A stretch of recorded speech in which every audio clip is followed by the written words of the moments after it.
I was chopping celery when the email arrived. Not frantically. Not distracted. Just the steady, methodical rhythm of the knife against the cutting board. Sunday afternoon in late October. Golden autumn light streamed through the kitchen window, casting long shadows across the white subway tiles. Chicken soup simmered on the stove, filling the house with the comforting smell of herbs and roasted vegetables.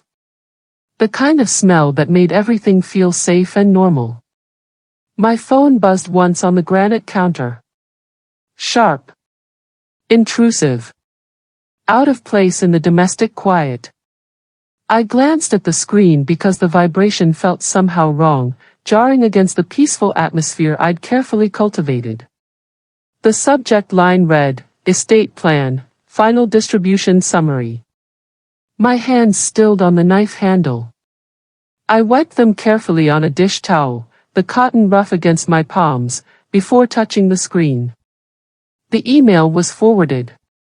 Not even addressed to me directly. Just cold, formal language from a law firm I'd never heard of. Masterson and Vale, attorneys at law. Per Mrs. Cordelia Harwick's revised estate plan, you, Vivian Harwick, are excluded from all inheritance, beneficiary consideration, and decision-making authority, effective immediately. No greeting. No explanation. No attempt at softening the blow. No signature beyond the firm's letterhead and a paralegal's initials. I read it once.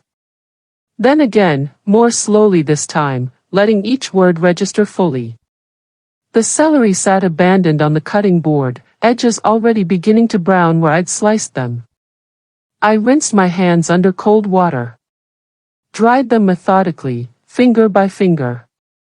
Replied with a single word, received.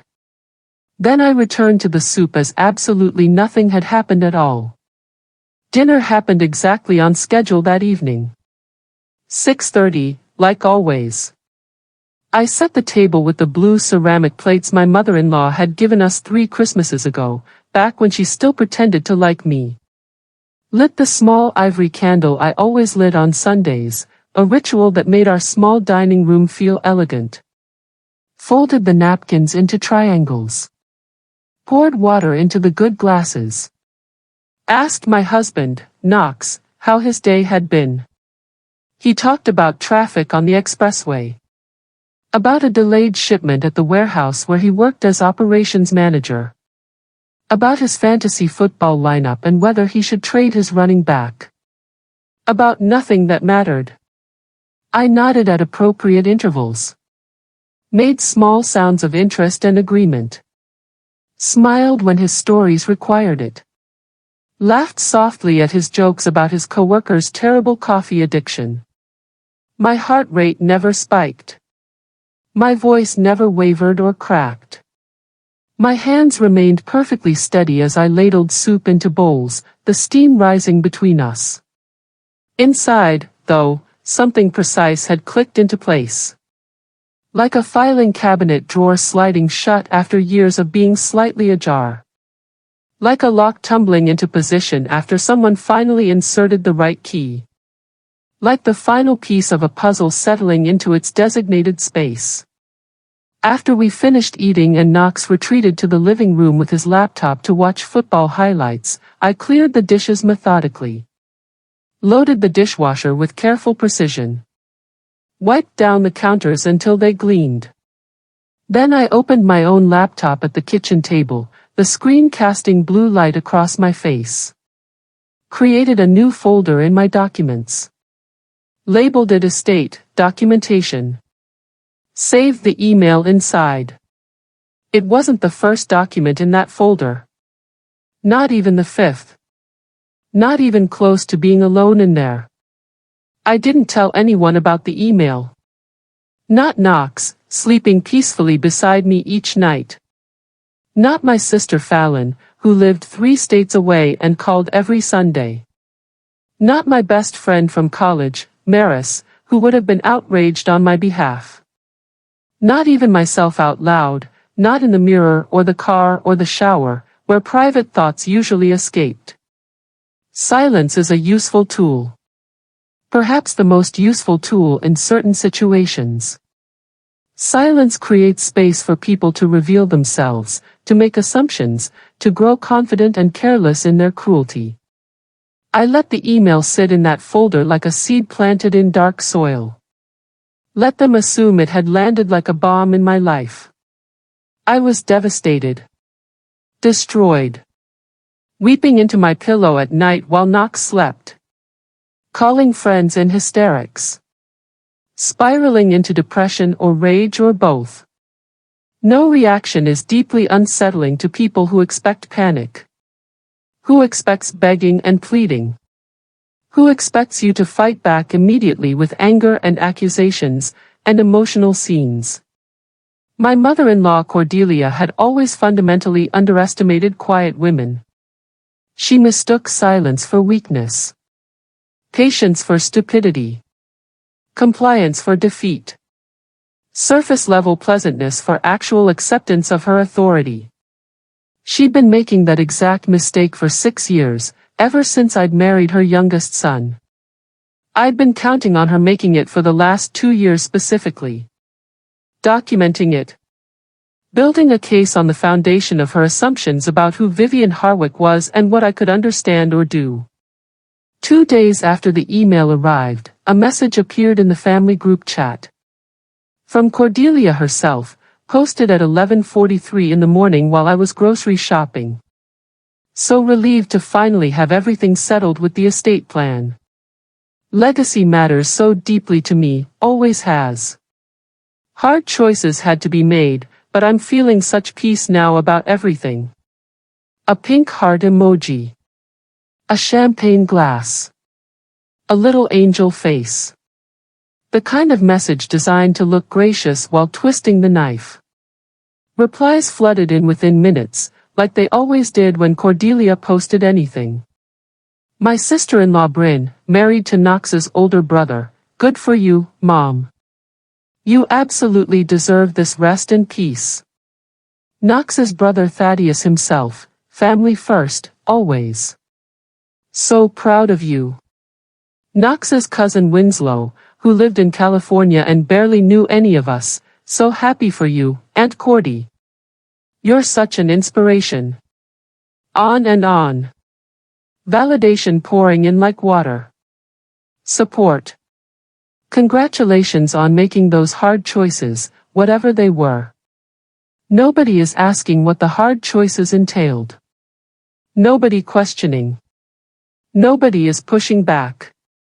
I sat on the edge of our bed with grocery bags still in the hallway, phone in hand, watching the messages multiply in real time. Knox was in the shower. Steam crept under the bathroom door, humid and warm. I read every single response carefully. Noted who responded and who didn't. Who was enthusiastic and who was merely polite. Archived the entire thread. Took screenshots of each message individually, just in case. Added them to my folder with careful file naming conventions. Then I set my phone face down on the nightstand. Climbed under the covers fully clothed. Turned off the lamp. Stared at the ceiling in the darkness. Said absolutely nothing at all. That night, long after Knox fell asleep beside me, his breathing deep and even, I opened the trust documents again on my laptop. The blue glow illuminated my face in the darkness of our bedroom, making me feel like I was underwater. Not for the first time. Not even the 10th or 20th time. I'd read these documents slowly, carefully, obsessively about 18 months earlier. After one too many jokes at family dinners about how lucky Vivian was to be included in anything at all.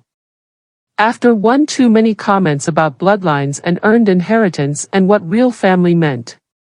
After Cordelia had looked directly across the Thanksgiving table, her eyes on mine, and said sweetly with poison underneath, of course, trusts are really about protecting what families build for their own children, aren't they? Bloodline matters. Heritage matters. Some things shouldn't be diluted. I'd gone home that night with my face still arranged in a pleasant smile. Knox had been oblivious, talking about how great his mother's turkey had been. I'd waited until he was asleep. Then I'd requested the full trust documentation through the family attorney's portal. Told Knox the next morning it was for our financial planning, for understanding our long-term picture. He'd signed the request form without even reading it, trusting me completely with paperwork and administrative details. The documents had arrived 3 weeks later. 412 pages. Dense legal language. Complex provisions and subclauses. I read every single word. Some sections multiple times, highlighter in hand, making notes in the margins. Including section 9C. Buried on page 273. Dry legal language. Unemotional. Precise as a surgical instrument. Safeguards triggered by coercion, misrepresentation, or punitive exclusion were conducted in violation of fiduciary duty. Activated not by intent but by documented behavior. By patterns. By proof that could withstand scrutiny. Sunday brunch happened at Cordelia's house, like it did every single week without fail. 10 o'clock sharp. The dining room gleamed with her careful staging. Fresh flowers in crystal vases positioned just so. Linen napkins were pressed into crisp triangles at each place setting. Silver polished to a reflection. Cordelia presided at the head of the long mahogany table in a cream silk blouse and her signature pearls. The matriarch holding court. Knox sat to her right, her favorite child, even if she'd never say it aloud. I sat beside him, the good wife, the quiet daughter-in-law. Bryn and Thaddeus filled the chairs across from us. Knox's father had died 7 years ago, leaving Cordelia alone in this enormous house. Everyone complimented the food with practiced enthusiasm. The quiche was perfect, so light and fluffy. The fruit salad was so fresh and beautiful. The mimosas were exactly the right ratio. Conversation flowed around neutral topics. Weather. Neighbors. Local news. Safe territory. Cordelia smiled at me across the table about halfway through the meal, right after I'd finished a piece of cantaloupe. The smile didn't reach her eyes. Well, she said lightly, buttering a croissant with deliberate strokes, Vivian never cared about money anyway, did you, dear? The table went completely silent for half a second. The silence was thick, uncomfortable. Then everyone laughed. Polite. Nervous. Complicit in the small cruelty. Relieved, the tension had broken. I took a slow sip of orange juice, the pulp thick on my tongue. Set down my glass carefully on the cloth napkin to avoid a ring. Looked directly at her with a small, pleasant smile. The same smile I always wore. Didn't correct her. Didn't argue. Didn't defend myself or explain that I'd worked in estate planning before we married. People reveal their entire strategy when they believe you've already lost. When they think you're too beaten down to fight back. When they assume you don't understand what's happening. Cordelia's smile widened. She thought she'd won. The text message arrived late that same night. Sunday at 10:47 p.m. private. Direct. Confident. Sloppy in its cruelty. From Cordelia's personal cell phone to mine, no attempt to hide or obscure. This is what happens when people forget their place in this family. Boundaries matter. Blood matters. Some lessons need to be learned the hard way, Vivian. I stared at the screen in the darkness of our bedroom. Knox was already asleep, turned away from me, his breathing steady. I read the words 3 times, very slowly, making sure I understood every implication. Noted the timestamp. Late enough that she'd been drinking her evening wine. 2 glasses, maybe 3. Feeling victorious. Feeling powerful. Feeling completely untouchable. I took a screenshot immediately. Then another one showing the full conversation thread, date and time clearly visible. Saved both to 3 different locations. Cloud storage. External hard drive. Email to myself with the subject line, evidence, text messages. Documentation beats drama every single time. Proof beats anger. Facts beat feelings in any official setting. I'd learned that lesson thoroughly in my previous career, before I'd married Knox.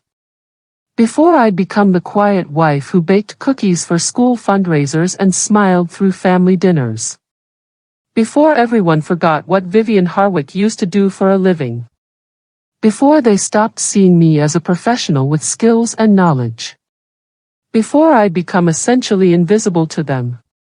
I replied to Cordelia's text at 11:03 p.m. Just 4 words, carefully chosen, thank you for clarifying. Then I turned off my phone completely. Placed it face down on the nightstand. Pulled the covers up to my chin.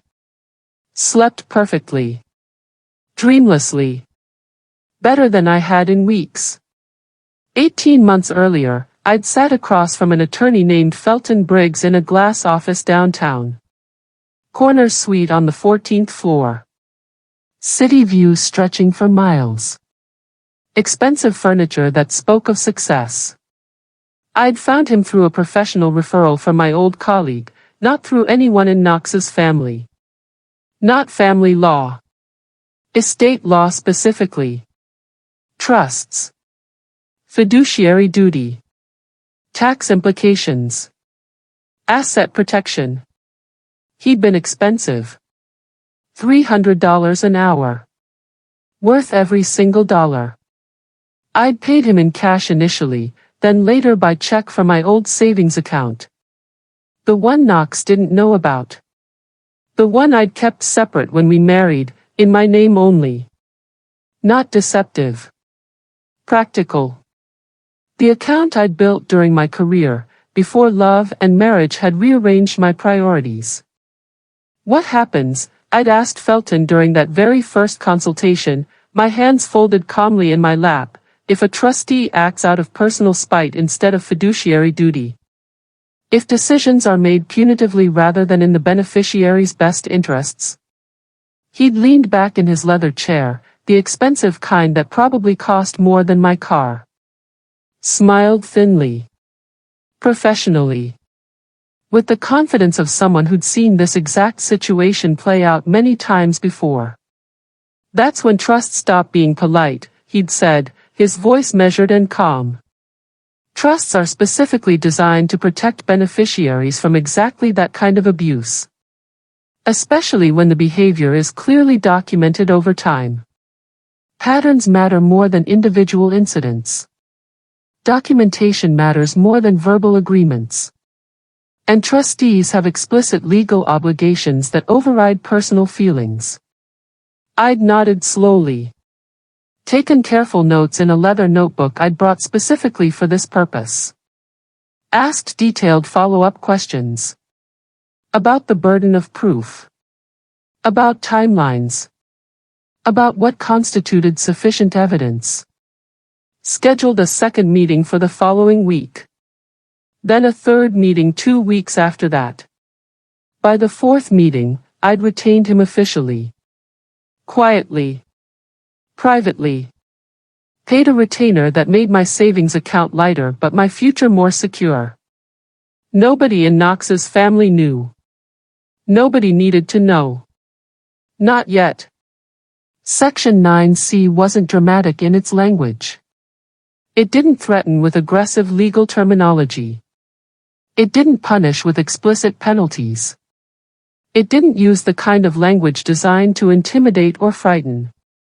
It simply outlined a mechanism. A procedural safeguard was carefully put into the trust by Knox's grandfather, Howell, before he died 12 years ago. Howell had been a cautious man. Thoughtful. Someone who'd seen family dynamics destroy estates before. If a trustee demonstrated clear and convincing evidence of acting from personal animus rather than fiduciary responsibility, if exclusions were made punitively rather than rationally, if beneficiaries were removed through coercion, misrepresentation, or documented malice, then authority automatically transferred. Not to the courts immediately. Not to some distant administrator who didn't know the family. To the secondary trustee specifically named in the original documents. Who happened to be Knox's uncle, Dashiell. Howell's younger brother. Who lived in Oregon. Who barely spoke to Cordelia. Who'd objected strenuously to her being named primary trustee in the first place, arguing she was too emotional and vindictive to handle the responsibility fairly. The mechanism was automatic once properly triggered. No confrontation required. No dramatic courtroom scenes with everyone crying and accusing. No family blow-up that would permanently fracture relationships. Just paperwork. Just procedure. Just documented consequence flowing naturally from documented behavior. Just the trust's own immune system responding to a threat. I organized everything methodically over the following weeks, working mostly late at night when Knox was asleep. Created a detailed spreadsheet with multiple tabs. Cross-referenced dates with locations and witnesses. Compiled emails going back 3 full years. Text messages from family group chats, individually screenshotted and saved. Meeting notes from holiday dinners that I'd quietly recorded on my phone. Her own words. Her own admissions. Her own documented cruelty is arranged chronologically with timestamps and context. I didn't editorialize. Didn't add emotional commentary about how her words made me feel. Didn't frame anything with my personal feelings or interpretations. Just dates. Times. Direct quotes. Patterns are emerging clearly from the data. Context, when necessary, but mostly letting her words speak for themselves. People argue with feelings all the time. They dismiss emotions as biased, exaggerated, or misremembered. They can't argue with their own words sent from their own phone at 10:47 p.m. on a Sunday. They can't argue with patterns documented consistently over 36 months. They can't argue with timestamps, metadata, and digital fingerprints. I'd learned this methodology in my old job. Before marriage. Before domesticity. Before everyone assumed Vivian was just a housewife who'd forgotten how to think critically or professionally. Before, people stopped listening when I spoke at family gatherings because I wasn't blood family and therefore didn't really matter. I hadn't forgotten anything. I'd just been extraordinarily patient. Waiting. Documenting. Building a case that could withstand any scrutiny. I submitted a formal request for independent trust review on a Wednesday morning in March. The first truly warm day of spring.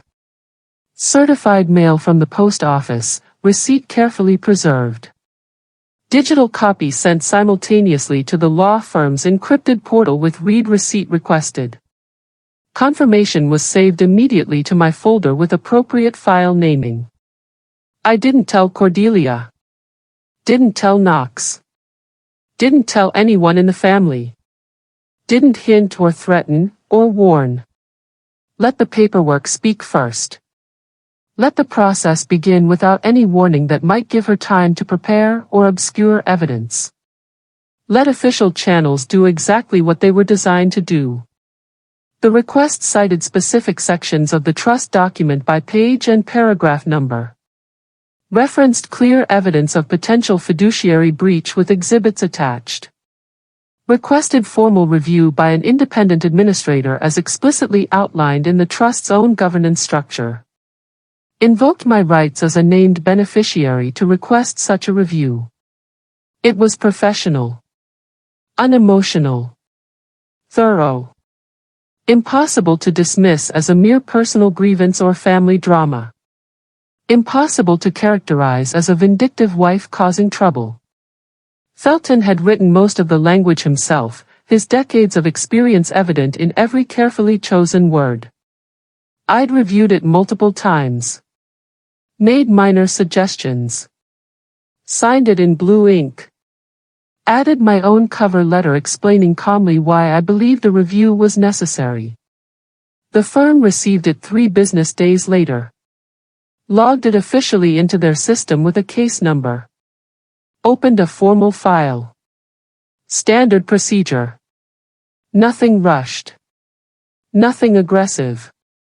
Just the slow, methodical grinding of bureaucratic machinery. Cordelia wouldn't know for weeks.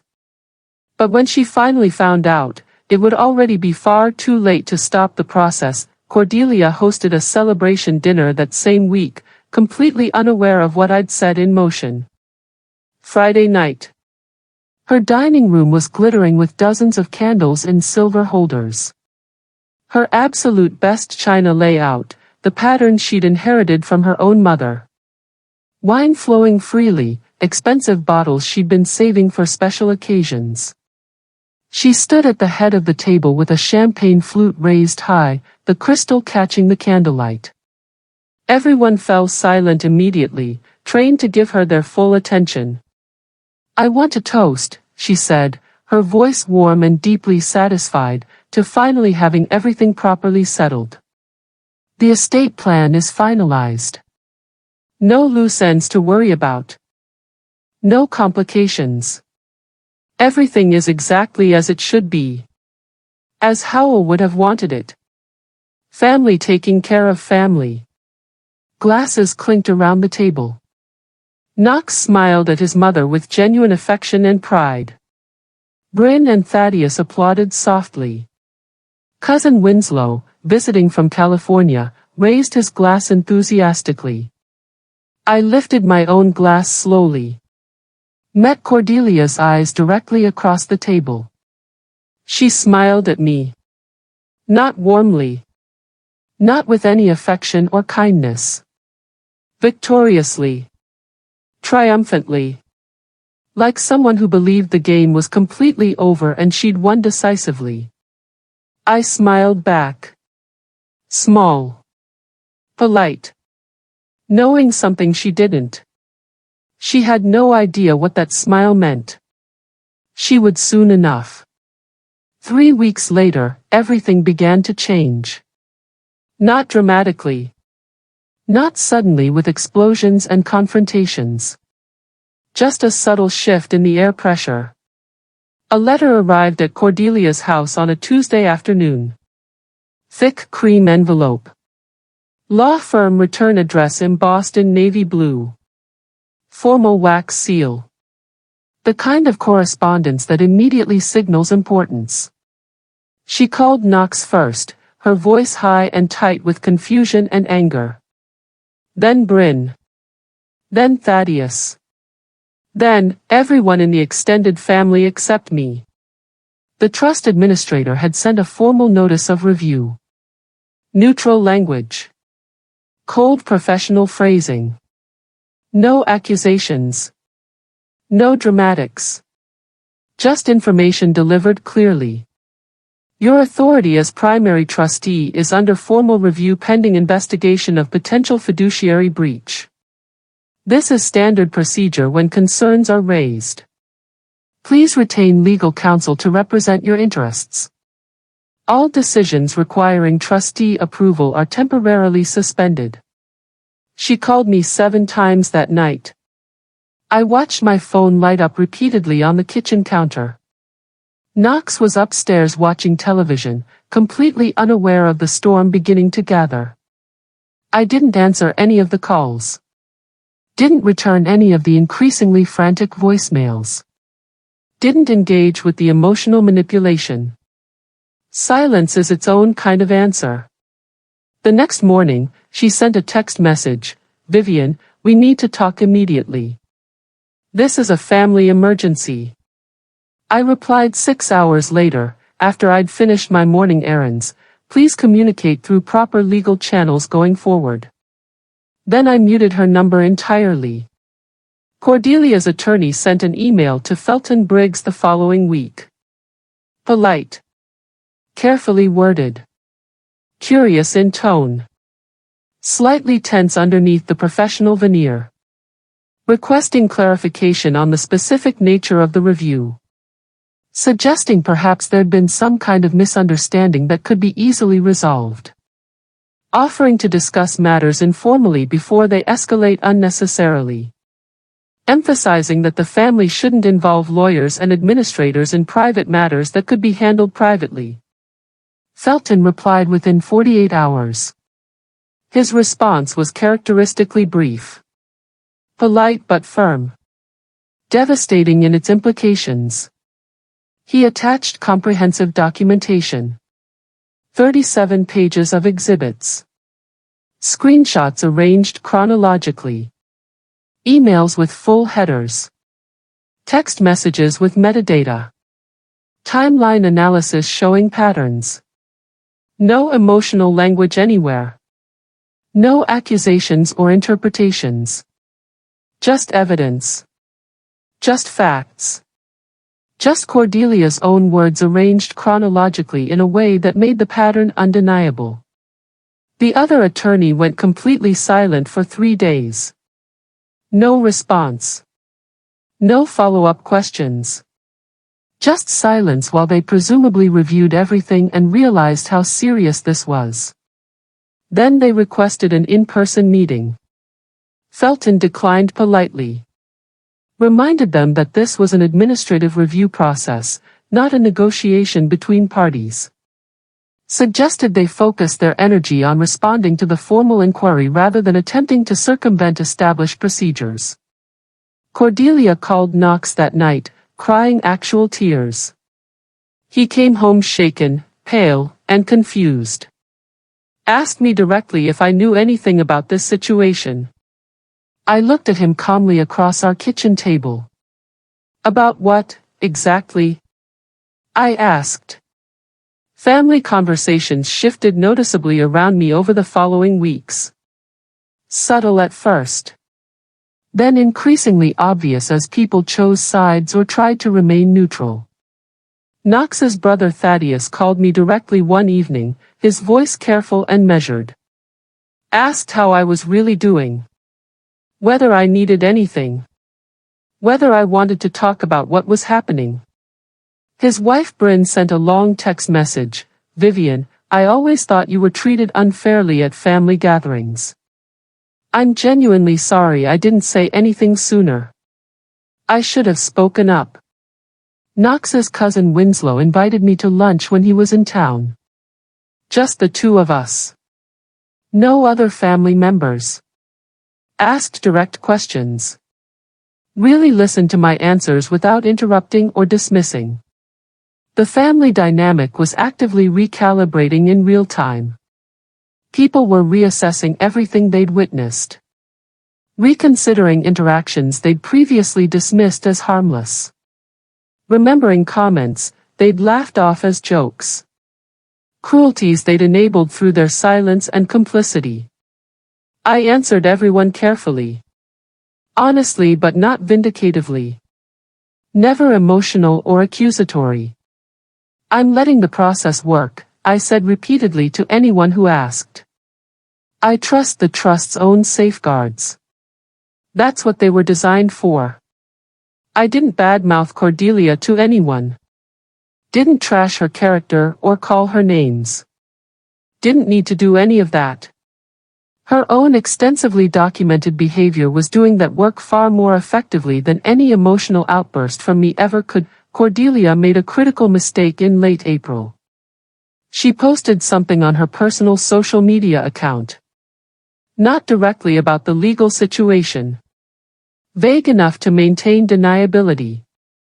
Bitter. Self-pitying. But completely obvious to anyone paying attention. Some people think marriage automatically entitles them to things they didn't earn or deserve. Real family means blood and heritage. Everything else is just paperwork and legal manipulation. Gold diggers come in all forms. I saw it within an hour of posting. Screenshot immediately. Saved with timestamp clearly visible. Added context notes about when it appeared relative to the review timeline. Forwarded to Felton with a brief message. He'd been monitoring her public social media accounts already. Standard practice in cases like this. He sent it directly to the trust administrator with a brief professional note, further evidence of punitive animus and exclusionary intent toward beneficiary Vivian Harwick. Please add to the case file. Cordelia deleted the post about 3 hours later. Probably after someone warned her it was inappropriate. Didn't matter at all. The internet is forever. Screenshots are permanent. Digital records don't disappear just because someone regrets their public behavior. Her own words, permanently preserved, demonstrating exactly the vindictive attitude that had triggered Section 9C in the first place. The formal notice arrived in mid-May on a beautiful spring morning. Thick legal envelope. Certified mail. Signature required. Official seals and stamps. Cordelia's discretionary authority as primary trustee, suspended pending final review findings. Effective immediately. All decisions requiring trustee approval would now be handled by the secondary trustee, Dashiell Harwick. She showed up at my house unannounced exactly 2 hours after signing for that letter. I heard her car in the driveway. Pounded on the front door with her fist. Rang the doorbell repeatedly, the chime echoing through the house. Shouted my name through the door. Vivian. Open this door. We need to talk right now. I was upstairs in my small home office working on my laptop. I heard absolutely everything. Every word. Every accusation. Every threat. I didn't come down. Didn't unlock the door. Didn't engage in any way. Just sat quietly at my desk, listening, documenting the time and nature of her visit. After 15 minutes of pounding and shouting, she finally left. Knox came home 3 hours later to find 17 missed calls and multiple voicemails from his mother. He was confused. Worried. Deeply uncomfortable being caught between his mother and his wife. What is actually happening, he asked me that evening, his voice strained. I looked at him steadily, calmly. Your mother excluded me from the family trust purely out of spite, I said evenly. The trust's own built-in safeguards are responding appropriately to that behavior. Cordelia's tone finally changed dramatically in June. The aggressive confidence evaporated completely. Replaced by something that almost resembled actual panic. She sent me an email. Not a text message this time. More formal. More carefully worded. More desperate underneath the controlled language. Subject line, we should discuss this privately, family matter. Body, Vivian, I think there's been a terrible misunderstanding about my intentions. We're family. We should be able to resolve this without all these lawyers and administrators and formal procedures. Can we meet for coffee somewhere neutral? Talk this through like adults? Like family should? I read it 3 times carefully. Felt absolutely nothing. No anger. No satisfaction. No vindication.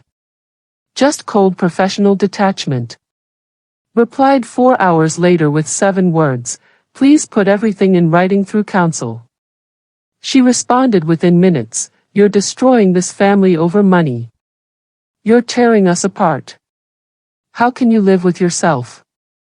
I replied calmly, I'm enforcing the trust's own terms as written by Grandfather Howell. Then I added her entire email exchange to my documentation folder. Saved her responses with full headers showing desperation and manipulation attempts. Noted the timestamp and emotional tone. Added contextual notes. Patterns matter. Behavior matters. Her words, desperate, manipulative, finally revealing the consequences of her actions, mattered most of all. The formal hearing happened in July on a humid Tuesday morning. Not a courtroom. Not anything dramatic.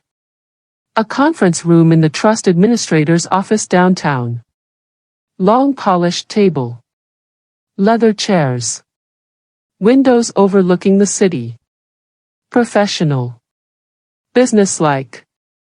No drama. No raised voices. Just procedure unfolding exactly as designed. Cordelia sat on one side of the table with her attorney, a woman in an expensive suit who looked increasingly uncomfortable. I sat on the other side with Felton, who exuded calm competence. Uncle Dashiell attended via video conference from Oregon, his face filling a large screen. The administrator, a man named Sterling with gray hair and careful eyes, reviewed everything methodically. Emails projected on the wall. Text messages displayed chronologically. Timeline charts showing patterns. The exclusion notice that had started everything. Cordelia's own documented words about bloodlines and earned inheritance and what real family meant. Section 9C of the trust document highlighted and explained in detail. The safeguards grandfather Howell had written specifically to prevent exactly this kind of abuse of trustee authority. Cordelia talked far too much. Interrupted repeatedly when she should have stayed quiet. Tried to explain her reasoning, her intentions, her feelings. Her attorney kept trying to quiet her with hand gestures and whispered warnings. She wouldn't stop. Couldn't stop defending herself. Every word she spoke made everything worse. Proved the pattern more clearly. Demonstrated the punitive animus. Revealed the personal vendetta. By the end of the 3-hour session, even her own lawyer looked exhausted and defeated. The administrator said formally that they'd issue written findings within 30 days. We left in complete silence. The finding arrived on a Tuesday morning in August. Formal letter on heavy paper. Legal letterhead. Clear, precise, devastating language. After a thorough review of all submitted evidence, testimony, and documentation, this office finds clear and convincing evidence of breach of fiduciary duty by primary trustee Cordelia Harwick. The exclusion of beneficiary Vivian Harwick demonstrates punitive intent and personal animus rather than sound fiduciary judgment exercised in the beneficiary's best interests. Authority is hereby permanently removed. Secondary trustee Dashiell Harwick assumes full administrative authority effective immediately. All prior exclusions enacted under questioned authority are void and unenforceable. Original beneficiary designations are restored pending proper review under correct fiduciary standards. Procedural. Final. Irreversible without successful appeal. I read it twice at my kitchen table. Set it down carefully on the granite. Made myself coffee slowly and deliberately. Watched the steam rise from the cup in the morning sunlight. Felt nothing particularly dramatic. Just quiet vindication. Just the deep satisfaction of preparation meeting opportunity. Just proof that patience works when you document everything carefully. Just confirmation that trusts do exactly what they're designed to do when trustees violate their duties. The family fractured quietly over the following months. No explosive confrontation at a holiday dinner. No dramatic scene with accusations flying. Just slow, inevitable erosion. People stopped automatically defending Cordelia's version of events. Invitations shifted. Holiday planning became complicated and tense. Family gatherings became smaller, more fragmented. Some family members blamed me openly for causing trouble and division. Vivian should have just accepted the exclusion quietly like a gracious person. Said I was tearing the family apart over money I didn't need or deserve. Others quietly reached out with private apologies. With admissions that they'd seen the pattern clearly but hadn't spoken up. With regret for their complicit silence over the years. With offers of support now that the truth was officially documented. Knox struggled deeply. Caught painfully between loyalty to his mother and recognition of what she'd done. We went to counseling together. Talked through everything in that safe space. He'd been raised to never question her authority. To accept her decisions automatically. To assume she always had good reasons. Learning she'd been not just wrong but documenting wrong, provably violating legal duties, was devastating for him. But he stayed with me. Worked through it. Processed the complicated emotions. Grew as a person. Uncle Dashiell restructured everything carefully. Made decisions based on fairness and fiduciary duty rather than favoritism and family politics. Cordelia's reputation collapsed quietly when nobody rushed to defend her anymore. Cordelia told people for months afterwards that she'd won somehow. That the findings didn't really matter. That she'd protected the family's real legacy from outsiders. That she'd done the right thing regardless of what some administrator said. Nobody asked her to clarify what she meant. Nobody requested details about her victory. People just nodded politely when she brought it up. Changed the subject quickly. Stopped inviting her to their houses for dinner or holidays. She'd lost her authority completely. Her credibility with the family. Her position as a respected matriarch. But she couldn't admit it to herself. Couldn't acknowledge what had happened. So, she lived in a careful fiction of her own creation. Told herself and anyone who would listen that she'd made the hard choices leaders have to make. That she'd been vindicated in her decisions. Those ungrateful people just didn't understand family loyalty. I never contradicted her narrative. Never argued with her version of events. Never tried to convince anyone of my perspective. The official documentation spoke for itself clearly. The formal findings spoke for themselves. Truth doesn't require emotional defense when it's properly recorded and officially confirmed. Years passed steadily. My life expanded in directions I genuinely hadn't anticipated when this started. Knox and I grew stronger together through the process. He understood me differently now. Respected the patience I'd shown. The strategy. The documentation. The refusal to react emotionally, even when provoked repeatedly. I went back to work part-time doing consulting. Estate planning for families. Helping other people understand their own family trusts before crises erupted. Helping them document patterns before things reached breaking points. I was good at it. Better than before marriage. I'd lived through exactly what I was helping others navigate. I had credibility that came from direct experience. People trusted Vivian Harwick because I'd walked this path myself. We moved to a different neighborhood eventually. Started new traditions together. Built friendships outside Knox's family entirely. I didn't bring Cordelia up in conversations with new people. Didn't badmouth her to new friends or colleagues. Didn't need to do any of that. My life actively moved forward. Expanded. Grew richer. Hers stayed frozen in that moment when she'd thought she'd won by excluding me. When she'd been so confident in her cruelty that she'd documented it herself repeatedly. I keep the original email. The one that arrived while I was chopping celery that ordinary Sunday afternoon. It's saved in multiple secure locations.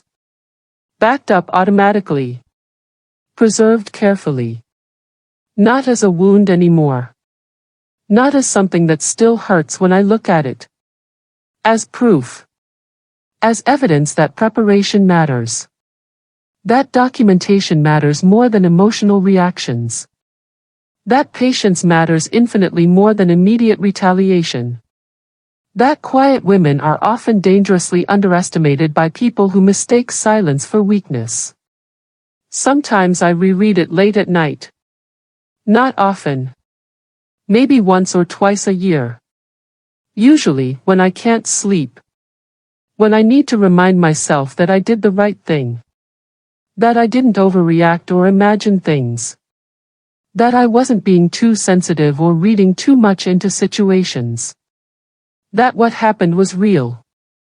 Documented. Proven beyond any reasonable doubt. The email sits in that folder like a strange kind of trophy. Like the validation of everything I did. Like proof that you absolutely don't have to scream to be heard. You just have to be thorough. Careful. Patient. Strategic. She planned my exclusion carefully over months. Plotted it with her attorney. Timed it for maximum impact. Delivered it with confidence and champagne toasts and family celebration.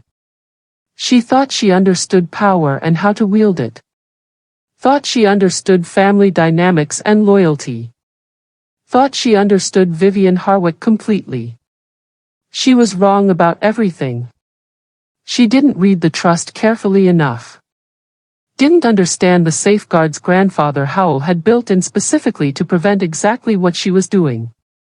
Didn't imagine that the quiet daughter-in-law who smiled through Sunday brunches had spent 18 months methodically preparing. Documenting every slight. Building an airtight case using nothing but her own words. I never raised my voice once throughout the entire process. Never made a dramatic scene. Never confronted her directly with accusations. Never sent angry texts or emails. I just let Section 9C do exactly what Grandfather Howell had designed it to do decades ago. Protect beneficiaries from trustees who confuse authority with ownership. Who mistook family position for absolute power. Who believed cruelty wouldn't have consequences if you were important enough. She excluded me from the will with ceremony and celebration. The trust excluded her from control of the procedure and documentation. And I never had to say a single angry word to make it happen. Just 7 consistently calm responses over months. Thank you for clarifying. Received. Please put everything in writing. I'm letting the process work. The rest was just documentation. Just patience. Just inevitable consequence flowing from her own behavior. Just proof that the quietest person in the room is sometimes the most dangerous. Not because of rage or vengeance. Because of preparation and understanding exactly how systems work.